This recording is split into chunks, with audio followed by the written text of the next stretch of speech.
तो डिपार्टमेंटल में देखिए आज हम लोग जो क्वेश्चन करेंगे वो थर्ड कैटेगरी का है, that is the stock reserve. ठीक है, अब ये स्टॉक रिजर्व क्या होता है, पहले तो उसको समझ लेते हैं हम लोग, ये स्टॉक रिजर्व क्या चीज है और क्या जरूरत आ रही है इस रिजर्व को बनाने की। तो लॉजिक आप समझिए। देखो, मान के चलिए कि जैसे इंडिया में एक कंपनी है सीएट, कभी आप नाम सुना है इस कंपनी का? सीएट क्या करती है? सीएट टायर बनाती है, ट्यूब बनाती है,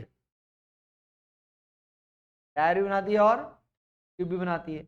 लेकिन इसके ये जो दोनों डिपार्टमेंट हैं, जो टायर बनाता है और जो ट्यूब बनाता है, वो दोनों क्या है? वो दोनों अलग अलग है ना। ओनरशिप तो एक ही है, सीएट की ओनरशिप है, लेकिन दोनों का जो कंट्रोल, जो मैनेजमेंट है, कंट्रोल है, अलग अलग है, ओनरशिप एक है। तो भाई मान लो दो डिपार्टमेंट हैं इनके, इनका एक डिपार्टमेंट तो कौन सा है? टायर। और एक डिपार्टमेंट कौन सा है भाई? ट्यूब का। अब मान लो इनका जो टायर डिपार्टमेंट है, उनको हीरो होंडा से ऑर्डर मिला, है ना, हीरो मोटोकॉप। हीरो मोटोकॉप ने कहा कि भाई आप हमको 1 लाख सेट सप्लाई करेंगे टायर ट्यूब के। ये ऑर्डर मिला किसको है? ये टायर डिपार्टमेंट को। और इनको मिला कि सर आप हमको टायर ट्यूब सप्लाई कर देना। उन्होंने कहा ठीक है सर कर देंगे। तो अब एक बात बताओ, ये खुद तो क्या बनाते हैं? सिर्फ टायर। तो ये ट्यूब कहाँ से लाएंगे? हमारे उससे खरीद लें तो खरीद ले भाई। जब आपकी खुद की दुकान है, यहाँ पर क्या बन रहे हैं? यहाँ पे ट्यूब बन रहा है ना, तो नॉर्मल सी बात है ना कि आपको 1 लाख टायर ट्यूब का सेट देना है, तो टायर तो आपके पास है, लेकिन ट्यूब आप कहाँ से ले लो? आपके ट्यूब डिपार्टमेंट से। अब मान लो एक ट्यूब जो है का कॉस्ट है 80 रुपये और प्राइस है 100 रुपये। कॉस्ट तो 80 है, सेलिंग प्राइस 100 है। इन्होंने कांटेक्ट किया ट्यूब वालों को कि भैया 1 लाख पीस देने, है ना, कितने का दोगे? अब आप बताओ इनको कितने का देना चाहिए? ट्यूब डिपार्टमेंट को ये सप्लाई 80 रुपये पे कर देनी चाहिए या 100 रुपये पे करनी चाहिए? 80 पे करेंगे तो क्यों करेंगे भैया, और 100 पे करेंगे तो क्यों करेंगे?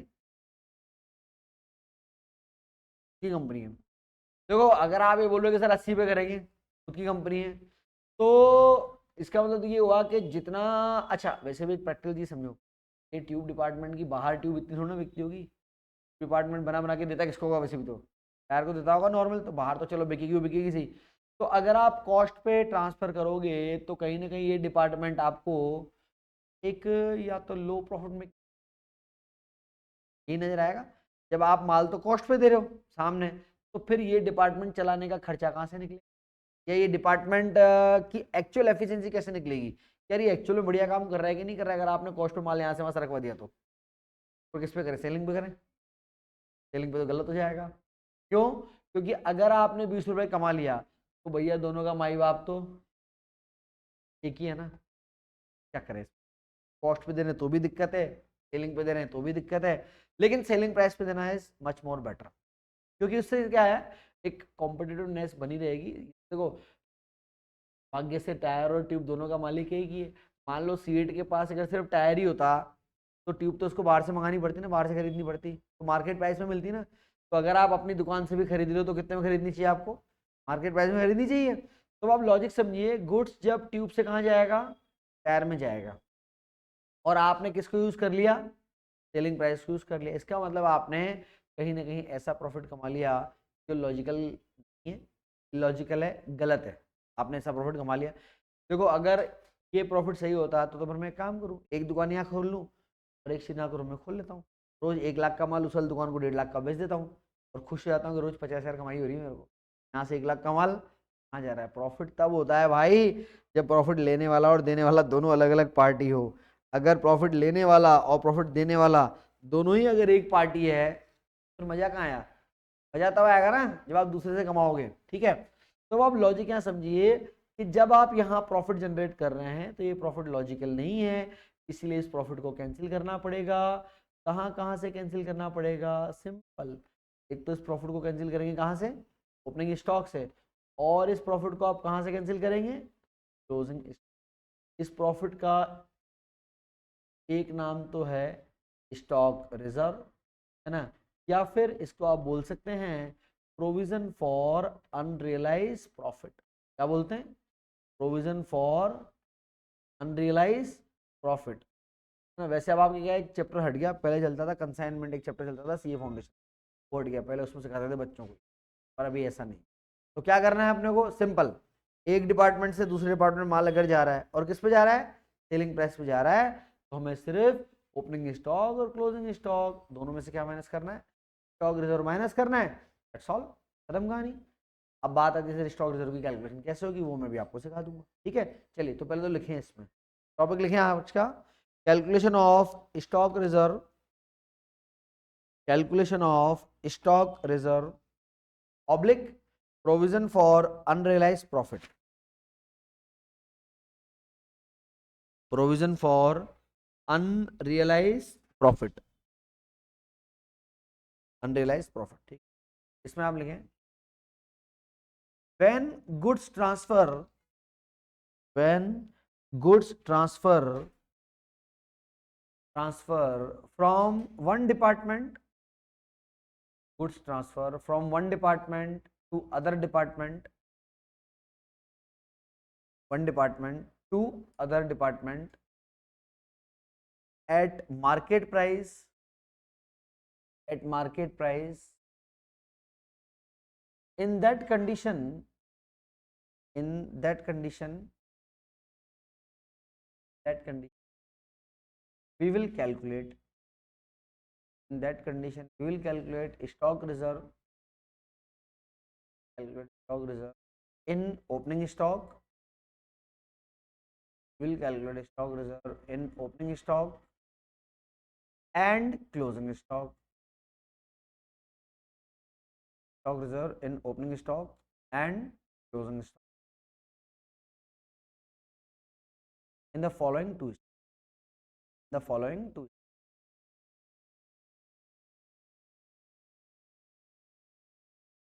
चलिए साहब, अब टू स्टेप कौन से हैं समझना बात। मैं एक एग्जांपल ले रहा हूँ, दो डिपार्टमेंट है बेटा, एक तो है डिपार्टमेंट ए और एक है department B.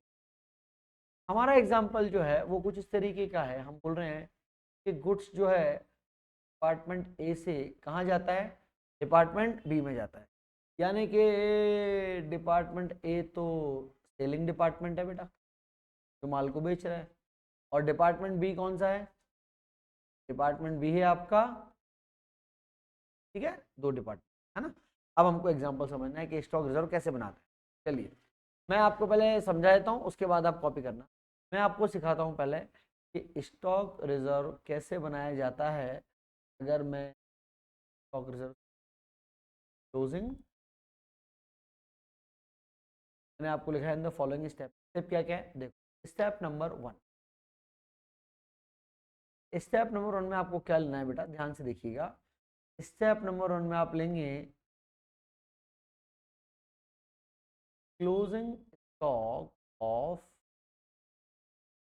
Purchasing department, closing stock of purchasing department multiply by percentage of goods, percentage of goods transfer from selling, from selling का क्या मतलब है, सिंपल, मान के चलिए आपका जो डिपार्टमेंट बी है, आपसे कहा गया भैया कि डिपार्टमेंट बी का जो क्लोजिंग स्टॉक है वो कितना है, 80,000 रुपए। डिपार्टमेंट बी, क्योंकि मेरा परचेसिंग डिपार्टमेंट कौन है, बी, तो मैं क्लोजिंग स्टॉक भी किसका उठा रहा हूँ, बी का। क्या लिखा हुआ है, क्लोजिंग स्टॉक ऑफ परचेसिंग। और आपको क्वेश्चन में लिखा हुआ है कि भाई 70% of goods, 70% of goods it has been purchase from department A. बोले हमने ए से कितने परसेंट गुड्स खरीदा है, 70, क्योंकि भाई ऐसा तो नहीं सारा माल आप अपने ए से खरीदोगे, कुछ माल ऐसा भी होगा जो ए में नहीं मिलता होगा, तो आप कहीं आउटसाइड से लेके आते होंगे, ठीक है। तो आपको दिया हुआ है मिस्टर सॉरी डिपार्टमेंट बी क्या बोल रहा है कि 70% of the goods we purchase from department A, ठीक है। तो अब आप देखो यहाँ क्या स्टेप लगेगी, आपको क्या लेना है बेटा, क्लोजिंग स्टॉक, किसका क्लोजिंग स्टॉक, बी का। अब बी का क्लोजिंग स्टॉक मैंने आपको दिया है कितना है, 80,000, मल्टीप्लाई किससे करना है, percentage of goods belongs from the selling department, कितना है 70%, 80,000 का 70%, 66,000 का माल डिपार्टमेंट बी के पास ऐसा है जो उसको कहाँ से मिला था, डिपार्टमेंट ए से मिला। बोलो भाई स्टेप नंबर 1 समझ में आई क्या? क्या करा आपने स्टेप 1 में? Closing stock of purchasing department multiply by percentage of goods transfer from selling department. तो एक क्वेश्चन आ सकता है दिमाग में कि सर हमारे को क्लोजिंग स्टॉक मिलेगा, बिल्कुल मिलेगा। सर हमको ये मिलेगा क्या कि कितना परसेंट गुड्स सामने से आए, ये भी मिलेगा। दोनों मिलते हैं आपको, डोंट वरी, ठीक है। तो दोनों मिलते हैं आपको, तो खाली क्वेश्चन में उठा के पिक करना है। ये तो हो गया आपका स्टेप नंबर 1। सेकेंड स्टेप बहुत सिंपल और ये टॉपिक खत्म। ये लो भैया स्टेप नंबर 2। स्टेप नंबर 2 निकालने का तरीका कि जो भी आपने स्टेप नंबर 1 में कैलकुलेशन करा है उसको मल्टीप्लाई कर दो, किससे? GP rate. लेकिन ध्यान रखना जीपी रेट किसका? GP rate of selling department. तो देखो भाई स्टेप नंबर 1 का आंसर कितना था मेरा? मैं यहाँ जीपी रेट किसका लूंगा? सेलिंग डिपार्टमेंट कौन है? ए, है ना। तो ए का मान लो आपने जीपी रेट निकाला, और कितना जीपी रेट आ रहा है ए का? जीपी रेट आपको निकालना पड़ा। जीपी रेट का फॉर्मूला याद है क्या? जीपी रेट कैसे निकालते हैं? GP upon multiply by 100, GP निकालेंगे सिंपल, मल्टीप्लाई कर देंगे। स्टेप नंबर 1 का आंसर 56 और सेलिंग डिपार्टमेंट का जीपी रेट 30%। कितना हो गया बेटा, बताइए? 16,800 आ रहा होगा, चेक करो। ये आ रहा है कुछ और ही आ रहा है? 16,000 और 800, ये बन गया आपका स्टॉक रिजर्व। कौन से स्टॉक में? क्लोजिंग स्टॉक में। कितने स्टेप में काम किया? 2 स्टेप। 2 स्टेप कौन कौन से? देखो मैंने आपको दोनों चीज बताई। मैंने आपको पहले लॉजिकल ये भी समझाया कि भाई ये स्टॉक रिजर्व आप बना क्यों रहे हो। एग्जामिनर कभी आपसे नहीं पूछने वाला कि लॉजिकल समझाओ भाई क्यों बना रहे हो, कतई नहीं पूछेगा, कोई नहीं पूछेगा, है ना। पर हो सकता है भविष्य में आपको कभी टीचर बनना पड़ जाए, फिर बच्चा तो पूछेगा कि सर ये जो आप कर रहे हो ये क्या लॉजिक है इसके पीछे, बन गए तो नहीं तो कोई बात नहीं। तो ये लॉजिक वाला पार्ट है। ये समझ में आया तो ठीक है, नहीं आया तो दिमाग में लोड नहीं लेना। कॉन्सेप्ट तो खाली इतना सा है, ये बोर्ड पे लिखा हुआ है कि क्या बनाना है, स्टॉक रिजर्व बनाना है भैया। कैसे? 2 स्टेप में। स्टेप 1 में क्या लोगे? क्लोजिंग स्टॉक किसका?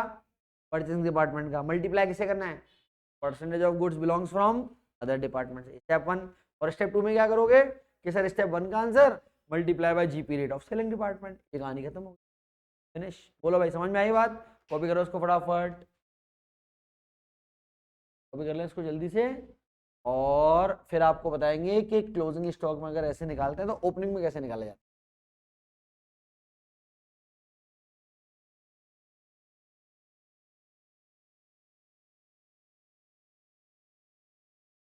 क्या बेटा?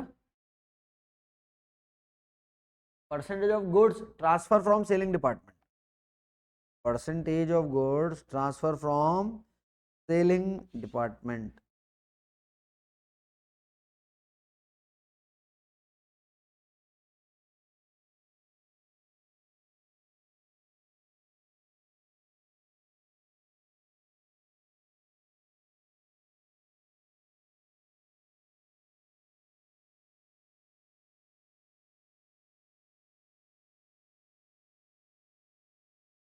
लिख लिया क्या? आप नीचे बस एक नोट लगा लो, मैं आपका ओपनिंग देखो सुनो। ओपनिंग स्टॉक का प्रोसेस भी सेम रहता है। बस ये ध्यान रखना बेटा कि ओपनिंग स्टॉक में ना जीपी रेट पिछले साल का लगाना पड़ता है। इस साल का ओपनिंग स्टॉक मतलब लास्ट ईयर का क्लोजिंग स्टॉक, तो लास्ट ईयर आपने कमाया होगा उसके ऊपर, है ना। तो नीचे एक नोट लगा के लिखो बेटा, आप लिखो when we calculate stock reserve, when we calculate stock reserve, we calculate stock reserve for, we calculate stock reserve for opening stock, stock reserve for opening stock, then we will use the GP rate, we will use the GP rate, we will use the GP rate of previous year, we will use the GP rate of previous year। ठीक है, एक note. और एक note आप और लिखो। देखो एक क्वेश्चन आपके माइंड में रह सकता है, कौन सा बात को समझ कि सर हम जब जीपी रेट निकालेंगे तो ये सेल्स हम कौन सा लेंगे, क्योंकि गुड्स तो आप जैसे बाहर दूसरों को भी बेच रहे हो और अपने वालों को भी तो बेच रहे हो ना आप। तो सेल्स क्या सिर्फ बाहर वालों का लेते हैं कि अपने वालों का लेते हैं? बाहर का तो लेना ही है। इंटर डिपार्टमेंट लेंगे अगर inter department transfer selling price पे किया गया था तो। ठीक है, तो एक नीचे एक नोट लगा के लिखो, in the calculation of GP rate, in the calculation of GP rate, calculation of GP rate, we will consider, in the calculation of GP rate, we will consider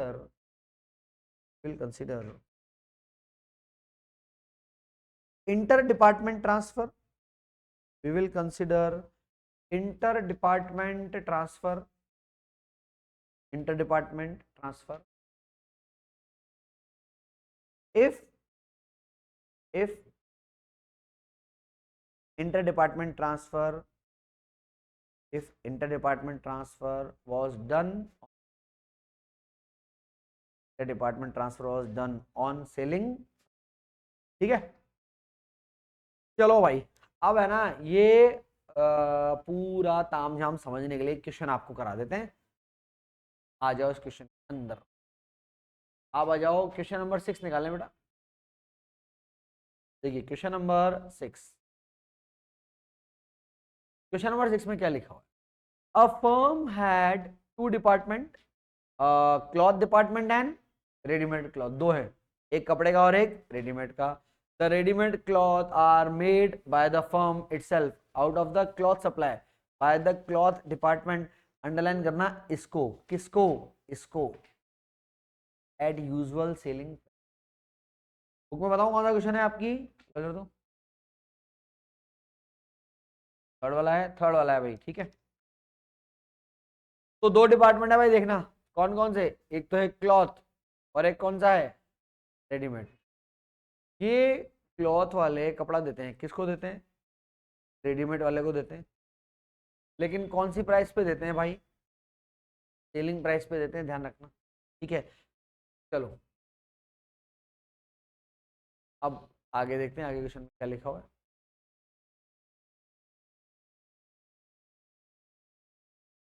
now prepare departmental trading in PNL account for the year ending 31 मार्च 2020। क्या क्या है, cloth और readymade, opening stock है दोनों department का, दोनों department का purchase, दोनों डिपार्टमेंट का सेल। अब ये आपको ट्रांसफर दिया हुआ है, ट्रांसफर किसने किसको किया, ध्यान से पढ़िएगा, transfer to readymade cloth department. बोले हमने रेडीमेड क्लॉथ डिपार्टमेंट को ट्रांसफर किया, ये बात कौन बोल रहा है, कौन सा डिपार्टमेंट बोल रहा है, आप देखो, क्लॉथ वाले बोल रहे हैं कि रेडीमेड वालों को कपड़े दिए हैं, कितने के। अच्छा वैसे भी देखो यार, रेडीमेड बनाने के लिए क्लॉथ रॉ मटेरियल होता है आपके पास, तो क्लॉथ वाले बोल रहे हैं कि हमने रेडीमेड वालों को 75,000 का कपड़ा दिया है, बाकी दोनों का मैन्युफैक्चरिंग एक्सपेंस है, सेलिंग एक्सपेंस है और स्टॉक है। आगे, the stock in the readymade cloth department may be consider consist of 75%। का मीनिंग समझना, वो बोल रहा है कि रेडीमेड का जो भी स्टॉक है, तो रेडीमेड के स्टॉक में 75% कपड़ा है। क्या है, 75% कपड़ा है, बाकी बोले बचा हुआ 25% वो अदर एक्सपेंस है, लेकिन कपड़ा कपड़ा तो कितना है, 75%। अभी हम जब एग्जाम्पल समझ रहे तो मैंने आपसे कहा था कि आपको क्वेश्चन में वो देगा कि सामने के यहाँ से गुड्स कितना आता है, तो अगर आपका रेडीमेड डिपार्टमेंट तो आपको पता है ना, रेडीमेड में क्लॉथ कितना लगा हुआ है, 75%। ठीक है, आगे, लास्ट ईयर, पिछले साल क्लॉथ डिपार्टमेंट ने जीपी कितना कमाया था। ये लास्ट ईयर का जीपी रेट कहाँ काम आता है पता है क्या आपको, लास्ट ईयर का जीपी रेट ओपनिंग स्टॉक के स्टॉक रिजर्व में काम में आएगा। और आगे जनरल एक्सपेंस जो है फॉर द होल बिजनेस वो कितना है, 27,500।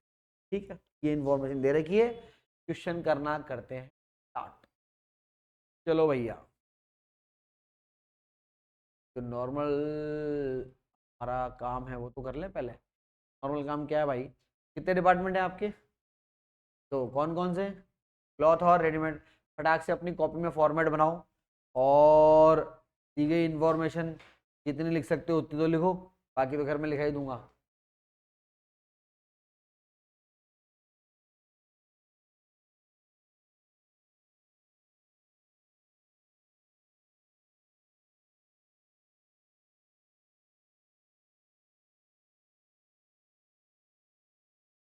एक डिपार्टमेंट तो है क्लॉथ,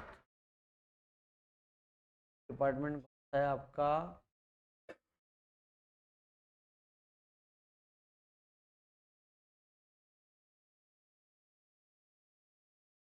क्लॉथ। और एक का, ठीक है, पर हेडिंग क्या डलेगा? डलेगा डिपार्टमेंटल ट्रेडिंग एंड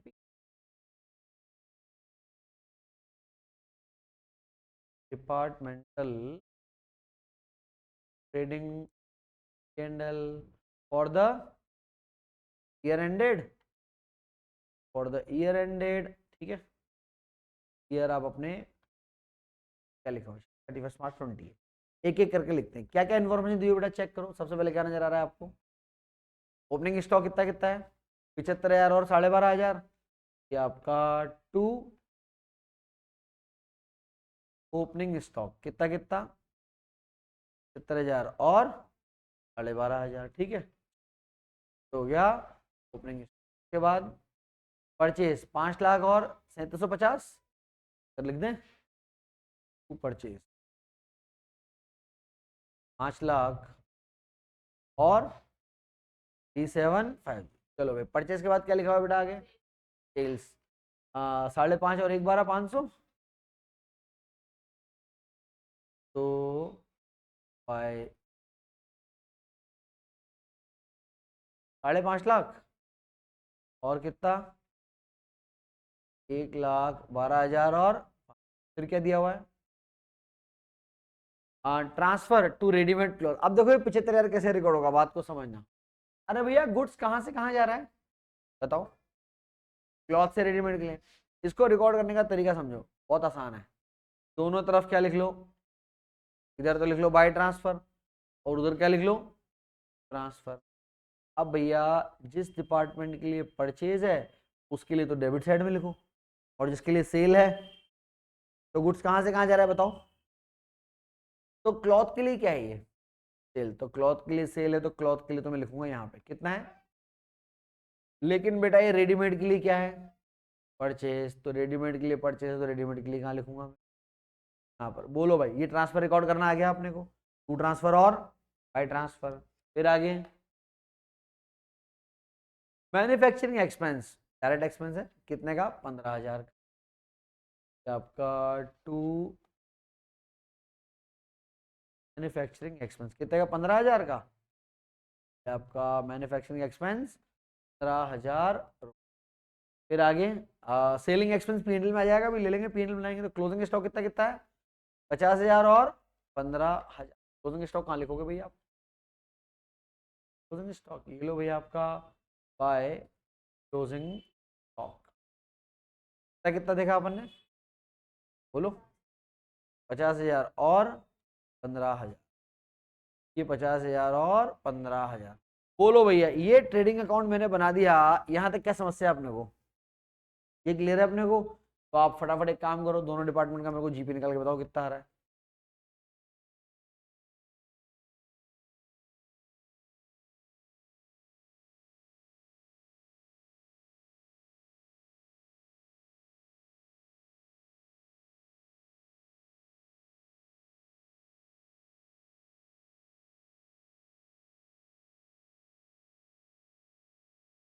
हाँ भाई नहीं।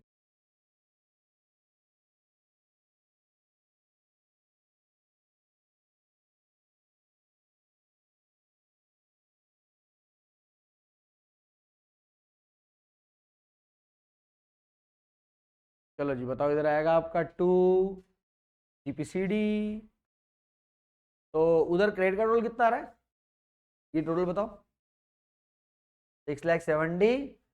ये 75 इधर का कितना है? 127। चलो जीपी निकाल लो। तो 675 में से 575 माइनस किए तो, और इधर कितना था वो? 1,27,500 से लेस करो, कितना आ रहा है? 21,000। 21,250। ये निकल गया दोनों डिपार्टमेंट का जीपी। इसमें कोई समस्या हो तो बोलो भाई। अच्छा एक बात बताओ, आप ये क्वेश्चन करो दो डिपार्टमेंट का, इसमें परचेसिंग डिपार्टमेंट कौन है और सेलिंग कौन है? तो भाई परचेसिंग कौन है, सेलिंग कौन है? रेडीमेड तो परचेसिंग है, और सेलिंग कौन है? आपको आगे जाके सेलिंग डिपार्टमेंट का जी पीरियड काम आएगा, आएगा ना? तो सेलिंग डिपार्टमेंट का जी पीरियड आज ही निकाल देना। सेलिंग डिपार्टमेंट कौन है? क्लॉथ वाले है ना। ये क्लॉथ वालों ने कितना पैसा कमाया है? 1 लाख। अब आप समझो सेल कितनी है यहाँ पे।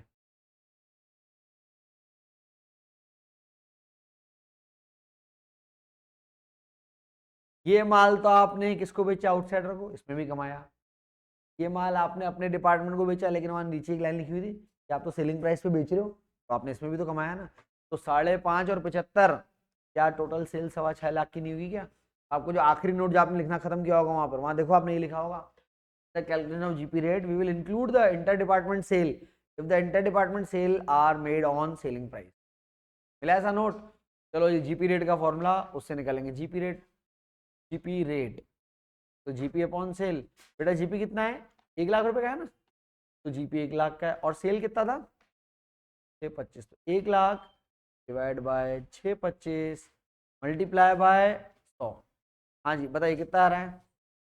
यानी कि इस साल का जीपी रेट कितना है? 16%।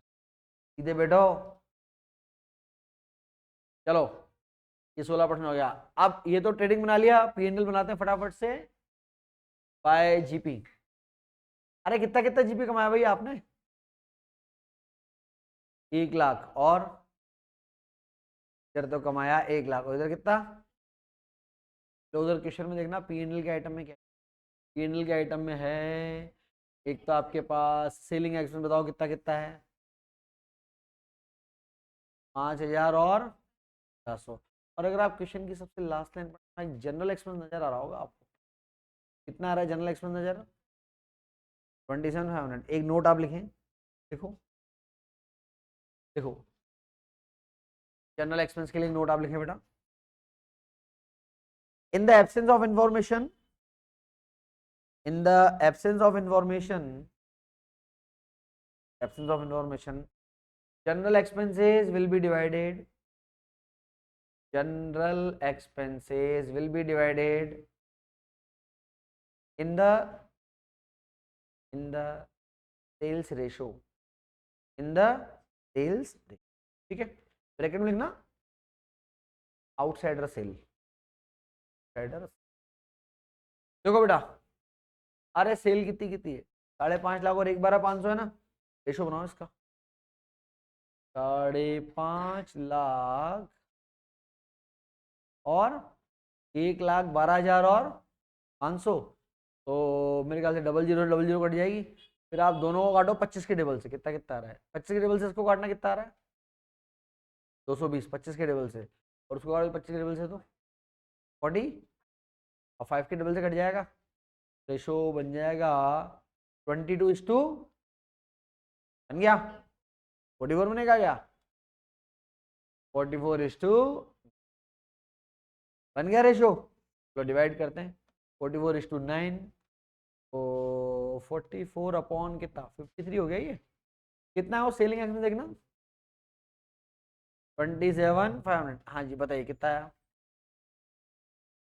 22,820, 30 बेटा ये है आपका 22,830, 22,830। ठीक है, ये तो पहले डिपार्टमेंट का क्लॉथ का। रेडीमेड का भी निकालो लगे हाथ। ऐसे तो जो बचा हुआ है उसका हो गया अपने आप ही, है ना। 9/53 मल्टीप्लाई बाय 70, 27,500।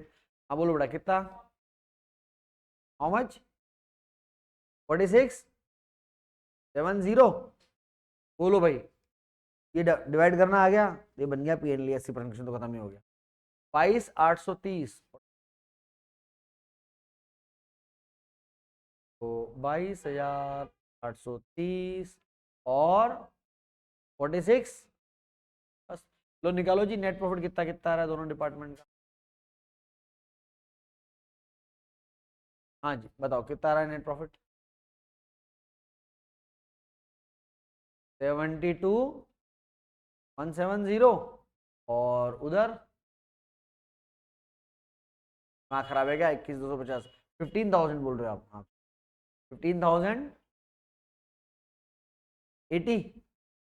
ये भैया मैंने इस क्वेश्चन का ट्रेडिंग पीएनएल बना दिया। यहाँ तक कोई समस्या हो तो बोलो आप। यहाँ तक कुछ पूछना है क्या? अब मेरे को सिर्फ एक चीज सिखानी है आपको, क्या? Stock reserve. आपको 2 स्टेप लिखा है ना मैंने, पढ़ो। स्टेप नंबर 1 में क्या लिखा हुआ था, पढ़ो और आप डेटा ढूंढ के बताओ। किसका? परचेज डिपार्टमेंट कौन है बेटा? देख,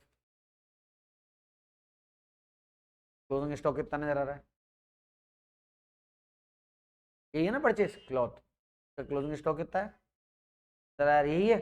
स्टेप नंबर 1 में क्या लिखा था आपने, बताओ मुझे। स्टेप 1 में आपने लिखा था बेटा कि क्लोजिंग स्टॉक किसका? परचेज का। उसको मल्टीप्लाई किससे करते हैं अपन? Percentage of goods belongs from other department. Question में एक लाइन लिखी हुई ना कि रेडीमेड में आप कितना परसेंट क्लॉथ मान लो, क्या करें बताओ? 11,200 हो गया स्टेप 1। स्टेप 2 कैसे निकालना सीखा आपने, बताओ? स्टेप 1 का answer multiply by GP rate किसका? कौन से डिपार्टमेंट का? Selling department. सेलिंग डिपार्टमेंट कौन है? क्लॉथ का पहले निकाल के बैठा था ना अपन। कितना है? 16%। बन गया खत्म। 11,250 का 16%। बोलो जी कितना है? 1,800। ये 1,800 का आपने स्टॉक रिजर्व बनाया। कौन से स्टॉक में? क्लोजिंग स्टॉक में। 2 मिनट दे रहा हूँ, मेरे को ओपनिंग स्टॉक का बताओ। ओपनिंग स्टॉक का कैसे निकलेगा? क्लोजिंग का मैंने बताया ना, ओपनिंग का निकालो। मैंने एक लाइन लिखाई थी, आपको ध्यान रखना। जब आप ओपनिंग स्टॉक का रिजर्व बनाएंगे तो जी पीरियड कौन सा काम में आता है? पिछले साल का। निकालो, 2 मिनट दे रहा हूँ तुमको। ये कुछ बच्चे है ना पुरानी कॉपियां लाके बैठ जाते हैं यहाँ पे, आराम से बैठे बैठे देख। तो चल रहे तो आराम से रिवीजन हो रहा है मस्ती से। ओपनिंग स्टॉक का रिजर्व बनाने का कष्ट करें देवी और सज्जनों, बताओ। स्टॉक में कितने का रिजर्व था? 2 से 5 मिनट ले लो और बना के बता दो।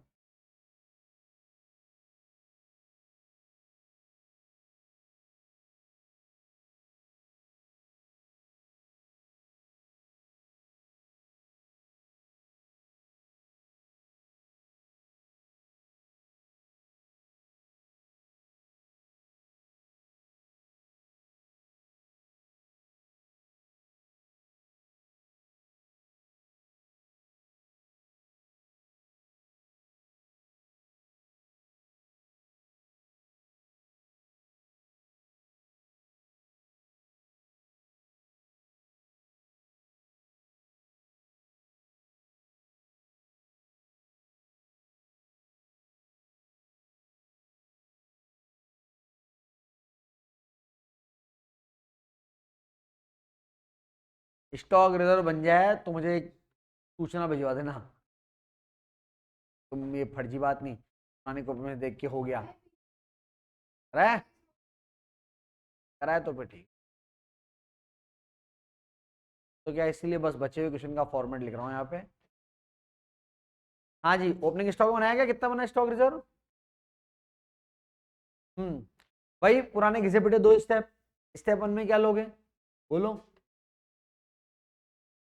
अरे स्टेप 1 में क्या लोगे, बोलो ना। भाई ओपनिंग स्टॉक, तो परचेसिंग क्लॉथ का ओपनिंग स्टॉक कितना था?